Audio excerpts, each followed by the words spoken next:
Continuing to follow a situation involving a restraining order being sought between two Lexington council members. 6th District Council member Denise Gray filed a temporary interpersonal protective order against 4th District Council member Brenda Menarez. WKYT's Samantha Valentino is joining us now live from the Government Center. And Samantha, I understand that we do have some new details in this case tonight.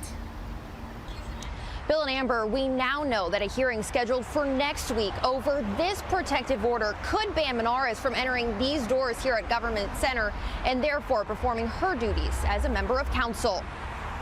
My name is Councilwoman Brenda Menarez, and I represent the 4th Council District in Lexington. In 2022, both Menarez and fellow council member Denise Gray joined council. If you don't get to sit at the table, you don't get a voice. At their swearing in, Mayor Linda Gorton described this council as the city's most diverse. The diversity on our new council shows lots of different folks will be at the table. Now, Gray has filed for a protective order against Menarez, claiming, quote, feeling afraid, vulnerable, and having nightmares. Because of the nature of the complaint, we're choosing not to report specific details leading up to Gray's filing. Gray says she tried to get the city's Human Resources Department to intervene. She writes, quote, I spoke with HR and was informed council members are different and don't have the same protections, meaning they could not prevent her from getting to me. That prompted Gray to ask a court last Thursday to bar Menarez from her home and Government Center, where council members have their offices and regular meetings take place. Councilmember Gray?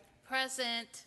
Until a hearing next Tuesday, a judge won't take up whether to bar Menarez from accessing Government Center. And we'll be back to work in August. Thank you all. We are adjourned. That hearing is scheduled for just hours before the council's next meeting. We reached out to the mayor's office to ask what would happen if Menarez were banned from entering Government Center and attending next week's meeting. They said they would assist as needed, but that was really a question for Vice Mayor Dan Wu. We reached out to Wu to ask the same question. Our request has gone unanswered. For now, live in Lexington, Samantha Valentino, WKYT. All right, Samantha, thank you for your report. And for some context, removing someone from an elected office isn't a clear and easy process. The city's own Ethics Act doesn't deal with the harassment of a council member. Official misconduct is the only lawful way to remove an elected council member.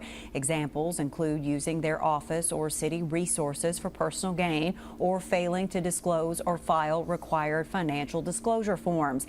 Even when former council member Sasha Love Higgins was indicted on 5 felony charges in 2017. The council couldn't remove her from office. She ended up resigning on her own. A year later, council members voted against asking state lawmakers for more authority to remove one of their own.